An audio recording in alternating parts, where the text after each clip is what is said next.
Ada sebuah buku lama yang menarik untuk kita kupas ulang. Buku tersebut berjudul How to Swim with the Shark Without Being Eaten Alive, yang kalau diterjemahkan secara bebas adalah bagaimana bisa berenang dengan hiu tanpa dimakan hidup-hidup. Arti sebenarnya dalam buku tersebut adalah perusahaan raksasa atau kapitalis atau individu kapitalis yang punya nickname sebagai shark. Shark itu adalah binatang yang haus darah, kejam, tega, melakukan hostile takeover, pengambilan alihan paksa tanpa belas kasihan pada pemilik lama. Kita semua tahu di negara demokrasi yang mengambil sistem liberal seperti Amerika, berkali-kali kita menyebutkan bahwa Amerika adalah negara swasta, sehingga kendali ekonomi semuanya dipegang swasta. Karena mengadopsi pasar bebas, maka siapa yang kuat dia yang menang. Hukum rimba yang dipakai. Di sini saya tidak setuju. Negara harus turun tangan. Bukan free market yang dipromosikan karena hukum rimba, tetapi fair market karena berdasar kesamaan peluang dan win-win solution. Kita lanjut ke pasar kapitalis liberal yang bebas. Karena mereka kuat, mereka bisa makan perusahaan-perusahaan kecil dengan harga nol. Anda bisa dibikin berhutang pada mereka dan tinggal diambil gratis. Itu muasal kata debt trap atau jebakan hutang yang dilakukan pertama oleh pihak swasta. Para shark inilah pelakunya. Kekejaman kapitalis tadi sampai sekarang masih ada, malahan tambah buas. Dan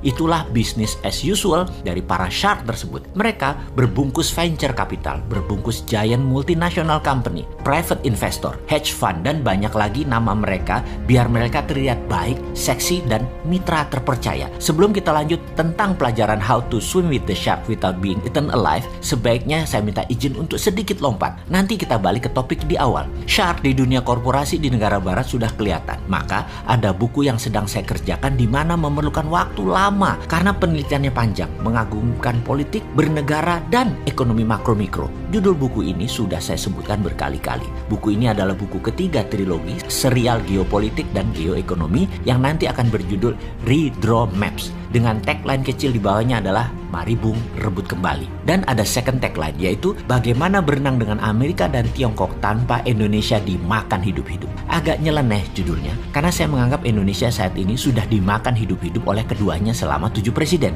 Maaf sekali ya, maaf. Ini sebuah tulisan berdasarkan studi panjang, 3 tahun hingga saat ini. Oke, kita tidak membahas bukunya, namun informasi kali ini kita akan memberikan pemahaman dasar bernegara ala Forza Panarata, yaitu nawacitanya Mardigo Nation. Kita nomor 1 itu anti negara berbisnis. Jadi kita anti BUMN. Jelas dan kita tegaskan sekali lagi. Kita sangat mendukung swasta terutama bottom of pyramid, UKM, buruh, dan petani. Kita juga tegaskan kita mendukung fair trade, pasar yang adil, bukan pasar bebas yang pakai hukum rimba. Di mana shark pasti ada, namun memakan yang kecil dan lemah tidak semudah itu karena dilindungi peraturan atau kebijakan negara. Shark Indonesia akan kita bantu memakan perusahaan di luar Indonesia dan milik asing. Dan itulah yang namanya hacking growth bernegara ala Nawacita Forza Panarata. Kita akan jadikan Indonesia negara swasta. Negara hanya regulator. Negara bukan lagi operator aktif kecuali 3 hal dalam masalah fiskal, moneter, keamanan, dan pertahanan. Dijelaskan lagi, Departemen Pertahanan akan diubah menjadi Departemen Perang atau Warfare, DOW atau Department of War. Salah satu agenda DOW adalah membantu perusahaan swasta ekspansi ke luar negeri seperti VOC dibantu militer Belanda. Hanya militer kita bukan hard skill, keterampilannya lebih soft skill. Persis seperti China Military Strategy. Ini yang disebut New Economic Warfare Strategy.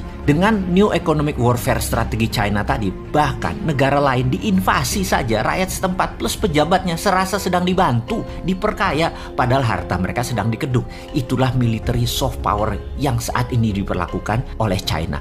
Dan banyak yang tidak mengerti hal beginian. Tapi nggak apa-apa lah, udah kejadian. Kita kembali ke sejarah VOC yang kalau kekayaannya dijumlah sama dengan kekayaan Amazon, ditambah Facebook, ditambah Google, ditambah Microsoft. Dan itu adalah kekayaan VOC. Tanpa military support, hard power yang kejam, VOC nggak bisa seperti itu. Misalnya seperti sejarah di Pulau Banda, penghasil nutmeg atau pala, yang saat itu memiliki 15.000 penduduk. Demi menguasai wilayah tersebut, pedagang Belanda ingin menguasainya, maka militernya di bawah JP Kun atau Jang Pieter Sun Kun bisa bantai 14.000 penduduk Pulau Banda hingga saat itu tinggal 1.000 orang saja. Sekarang itu adalah cerita duka. Amerika selama 70 tahun masih pakai cara Belanda melindungi oil company-nya internet bisnisnya, satelitnya, dan dolarnya. Namun sejak 2013 Amerika mendapat tantangan baru dengan strategi soft power dari Tiongkok yang banyak disukai pemimpin negara oportunis yang ingin cetak quick money. Miring ke Tiongkok itu ada dua ciri saat ini, yaitu negara-negara yang ambil obor, One Belt, One Road. Negara tersebut memang